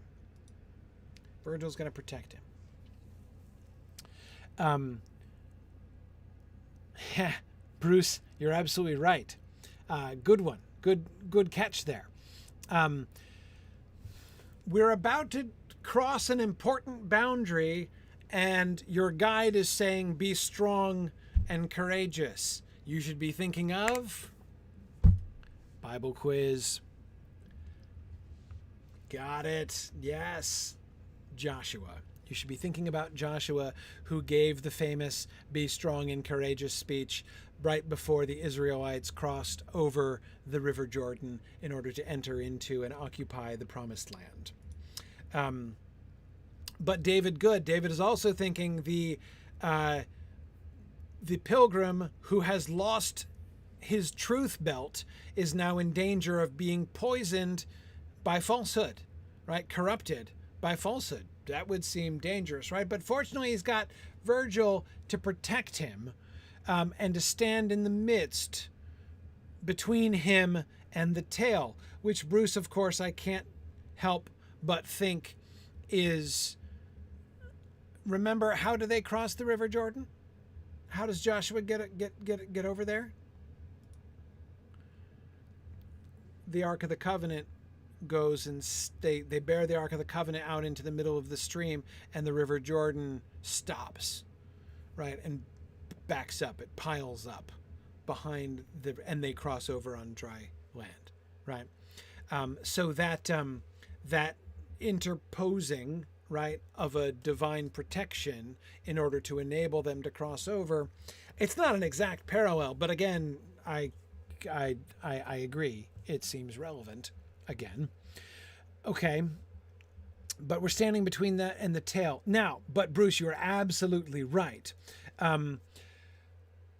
You're absolutely right that the Joshua parallel, it is the crossing of an important frontier, the crossing of an important boundary. But Bruce points out that the Joshua parallel would make the Promised Land into the circle of fraud. Yeah, that's uncomfortable, at the least. Now, again, we can allegorize things in various ways. It can be, and as I've said before, remember, it's not at all uncommon to take a passage and in one sense, one way, on one level of allegorizing it, right? A particular figure might represent God, and in another version, it might represent the devil. That could happen. That's known. That kind of thing is known. Like just, when you're doing when you're allegorizing it on a different level. So that kind of, like circle of fraud, Promised Land, it can work. It can work allegorically. But I agree with you. It's got to make you sit up and take notice a little bit anyway, right? Especially when you think it's the promised home, right? It's like the destined home of the Israelites. They're crossing over into the promised land. Is the circle of fraud Dante's promised home? And again, like, this is not the first time that his own thought conjures the effigy of fraud, right? I mean, the connection between Dante and fraud, the truth which seems a lie, or the lie which seems like truth. We've had that before. And Bruce, you are right that, of course, he is on his way to the promised land, right? I mean, that it's not, fraud isn't the destination. It's just sort of the next stage. So yeah, we could kind of do that with it too. But again, I can't help but think of it. Now, Serena, you make a really good point about with the tail, right? The sting of the tail, if it were to wound Dante, if he were to get stung, you could see this not as being an indictment of Dante himself, but a peril to his own wounding, right? Because as Serena pointed out, of course, he's obviously the victim of fraud in Florence, right? He's been exiled for a crime he obviously didn't commit, so he is the victim of fraud and malice.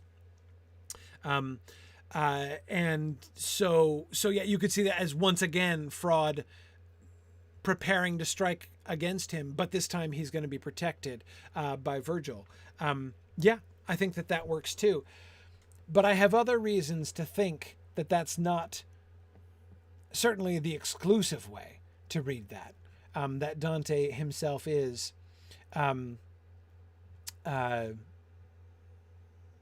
associated, or at least concerned about fraud in some sense.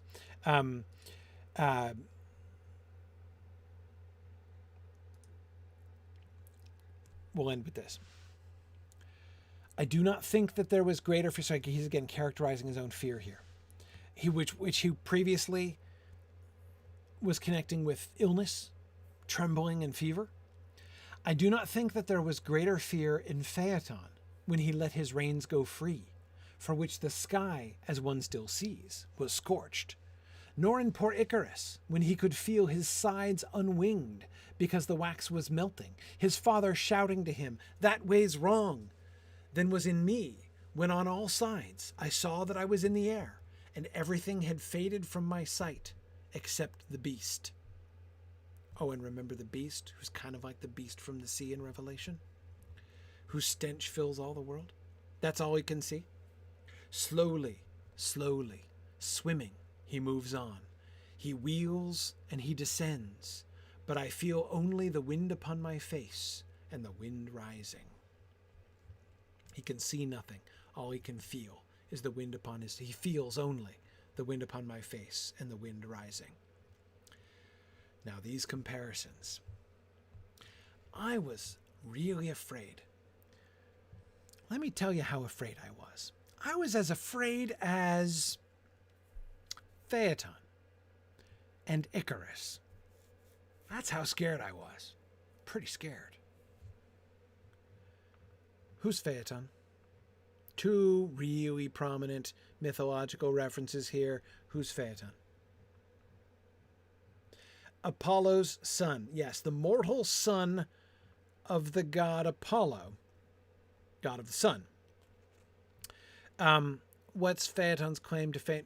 Under what circumstances was Phaethon afraid? What scene is being invoked by explicitly in this comparison? Yeah, no, he doesn't steal it. He doesn't steal the chariot. He drives the chariot of the sun. The story is that Phaethon, the mortal son of Apollo, he's getting like picked on by the other kids at school, right? Because like he doesn't have a dad, and he's like, my dad is the god of the sun. And they're like, yeah, whatevs. And so he's like, no, totally. He's the god of the sun. And they're like, prove it. And he's like, fine. So he goes to Apollo and says, Dad, you're my dad, right? And he's like, of course I'm your dad. And he's like, if you're my dad, then promise that you'll give me whatever I ask for.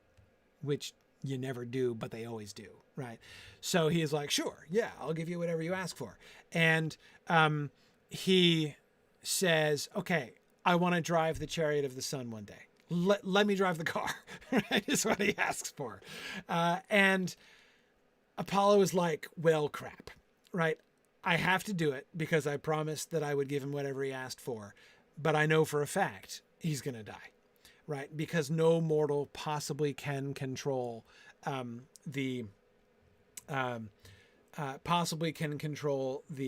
chariot of the sun. So he drives the chariot of the sun and is terrified because he can't control the horses of the sun, and they go careening off the path, and the constellations get all miffed and scorched, and the sky is burned, and it almost destroys the world, until finally, in order to prevent the world from being scorched and burned to a crisp, Jove smashes the chariot of the sun and Phaethon with him to a lightning bolt, and he comes falling in flaming death out of the sky, and thus passes Phaethon. That's how afraid Dante was. He was as afraid as Phaethon while Phaethon was driving the chariot of the sun. And he was as afraid as Icarus.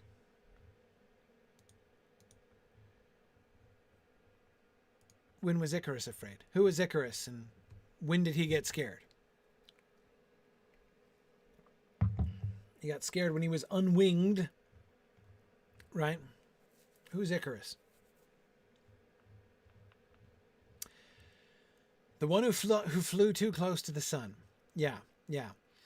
Icarus is the son of Daedalus.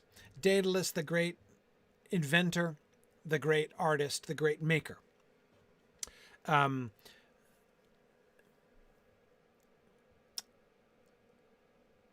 We might not associate artist and inventor like as being the same in the same category of thing, right? They absolutely did in the Middle Ages. Invention is the faculty of the artist, first and foremost. Artists, of course, do not create. They are not creative. Only God can create. Artists invent. It's what they do. You are using your invention when you are making up a story or writing a poem or painting a picture or whatever it is that you're doing, right? So someone who is a great inventor of mechanical things like Daedalus is also, therefore, an extremely important is an artist figure. Okay, all right, fine. Daedalus, one of the greatest artists and inventors that there was. He is the one who invented the labyrinth, and then Minos, yes, that Minos with the tail, except he didn't have a tail at the time, locks him up in a tower, right? And with his son, Icarus. But Daedalus is Daedalus, right? So he invents his way out of the problem. And so he invents wings, right? These fake wings where the feathers are held onto the wooden frame with wax. And he gives a pair of wings to his son and a pair of wings to himself, and they fly out of the tower, and they've got to fly out of the tower and across the sea to land so that they can safely escape from their captivity. And he tells his son before they leave the tower, okay, don't fly too high, don't fly too low, and don't fly too high, because if you fly too low, then the sea spray will kick up on you and it'll weigh you down and you'll drown. And if you go too high, the sun will be too hot and it'll melt the wax, and that'll be just as bad, and then you'll die too. So fly the middle path across the sea. And this, of course, this is easy to allegorize morally. Right? The golden mean, between two extremes. You got to stick to the golden mean and then you're fine, right? That one's easy to allegorize. So anyway, okay. So there's Icarus. Don't fly too high. But he does. Of course he does, right? There's Icarus, like being a kid, teenager anyway. And he's flying and he's like, this is awesome. Look how high I can go. And he flies too high, and then his feathers fall off and he plummets down to his death. His sides unwinged because the wax was melting, his father shouting to him, that way's wrong. That's how scared he was. As scared as Phaethon, as scared as Icarus. Very ominous and conspicuous comparisons, right? on the one hand, his fear, you can see why he's thinking of those two frightened individuals, because like them, he is flying, right? He is flying on the back of a creature, and so he is scared while flying, and so he makes allusions to two folks who were also scared while flying, right? So, okay, that tracks, right? That works. And he's with a pseudo father figure. Good, Jameson. Right. Excellent. Yes, that way's wrong, right? Both of them are also sons, right? They're not just scared flying persons. They're scared flying sons, right? Good. Yes. All right. Both of them also killed, in a sense, directly or indirectly by the sun, right? So both of them, the heat of the sun associated with both of them. Okay, more. What else? What else do they have in morally speaking? What else do they have in common? If we think of the moral significance of these two figures, what else? What else do they have in common? What else have they done? It's not just about their fear. They're both about to die. Right? Yes, good. Pride, self-delusion, hubris. Yeah. Oh, like Arachne, right? Then whose tapestries the knots and decorations on the back of Jarrion are more gorgeous, right? Arachne, Phaethon, Icarus. All figures who are often taken as what happens when you get above yourself, right? When you try to fly too high, when you attempt to... Arachne challenged the gods directly. Phaethon tries to step into a divine role. He can't. He's not qualified. No human that task was never meant to be done by a human. A human cannot do that. Only a god can do that. So does a human who is putting himself into a divine role and crashing and burning and then crashing as a result, right? And Icarus, who also flies above the mortal, flies higher than mortals are supposed to fly, right? Rash action. Good. That is also connected here. Sarah, excellent. Sarah says they are also mortals where mortals don't belong. Kind of like, I don't know, a living person in hell. Exactly, Sarah. Yes. These are really conspicuous comparisons. Especially since at least 2 out of the 3, Icarus, through Daedalus, his father, the human art of Daedalus, which enables Icarus to fly above where humans are supposed to go, right? To fly like humans are not meant to be able to fly. The flight of Daedalus is one of the paramount achievements of human art, right? But there are limits still to that kind of thing. You can't go too high or else. And Arachne, of course. And remember the context of the whole thing, right? He is flying on Jarrion. So Jarrion is is like the chariot of the sun, that divine vehicle which humans are not supposed to be driving, right? It's like the wings from Daedalus, right? That paramount achievement of human art. It's decorated like Arachne's tapestries, also one of the paramount achievements of human art. Jarrion, associated with all of these things. Oh, and by the way, remember what else Jarrion was associated with? Dante's thought. Dante's Commedia, named when Dante is swearing the truth of what he is about to tell, right? When he lays this incredible emphasis on the importance and the significance in more than one sense, the significance of the figure that is emerging from the mist, that is swimming upward or flying upward or whatever it is it's doing upward, right?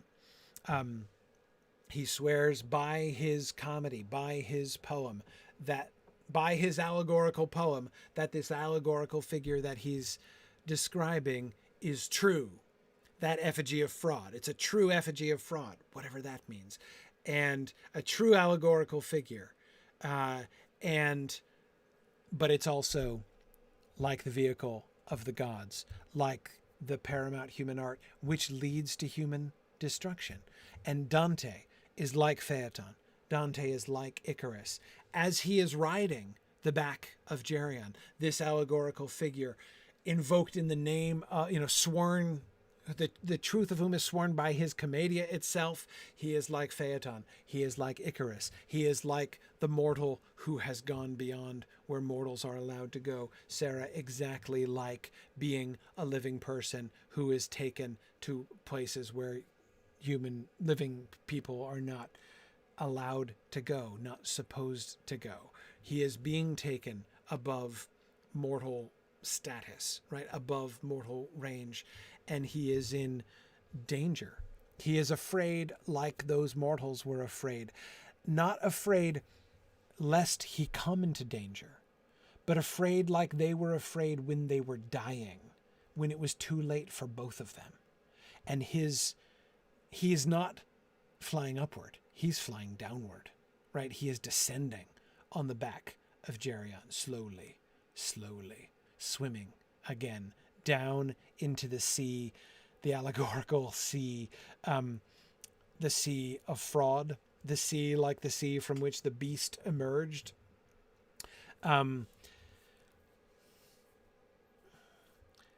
Yeah. Serena says, #humblebrag. Yeah, definitely in a sense. Yes. At the same time saying, I am in danger. It is a humble gesture, right? Like acknowledging this thing that I'm doing in writing this poem. I'm in over my head. I'm in way over my head. I am like Phaethon. I am like Icarus. I am like even Arachne, potentially, right? And I acknowledge that. As my pilgrim self descends into fraud, right? Fraud connected with his Commedia because he was swearing, on it that it was true, right? Putting his own poem at stake if what he said isn't true. It is a humble gesture, an acknowledgement of the peril, at the very least the peril into which he has put himself. But of course, it's also making some pretty amazing claims, right? My poem is kind of like Arachne's weaving, right? Kind of like Daedalus's wings. Kind of like the chariot of the gods, right? Kind of like the chariot of the sun. Yes. Yeah. And of course, yet Bruce, exactly, as you see, this maps onto in so many ways, right? Not only is the Dante pilgrim doing this, right? Going where mortals are not meant to go. But again, even as you're reminding us poetically, he is doing, like, you're not supposed to be able to write allegory of the theologians. That's not how it works, right? No one has ever written a poem like this, has ever done with meter what he's doing in Terza Rima, right? I mean, it's yes.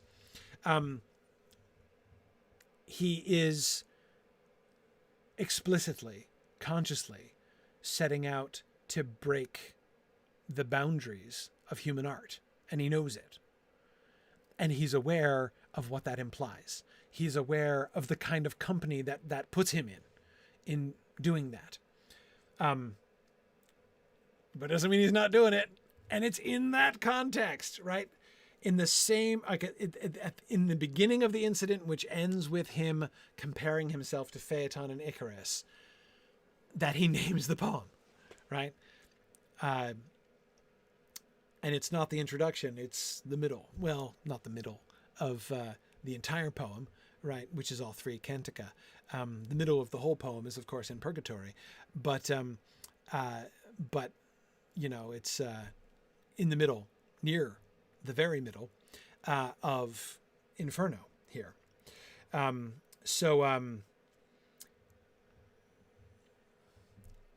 Kind of mind-blowing, this whole passage. You can see why this is one of my favorite passages. Like, the Jarrion stuff just blows my mind every time we come here. And there's so much more. Like, we could talk about this for weeks. We shouldn't. We'll get on to actual fraud and the circle of the fraudulent. The first being, of course, the circle of the fraudulent is A, named, which is interesting, and B, subdivided into 10 different sections. So that's going to be fun. We will get a lot of data to try to figure out the essence of fraud. But I'm going to let you go because it's late. Thank you for joining me on this for this discussion of this fascinating canto and a half. And I look forward to next week as we really get down into the circle of fraud. So thanks very much, everybody. And I will see you guys next week. Bye now.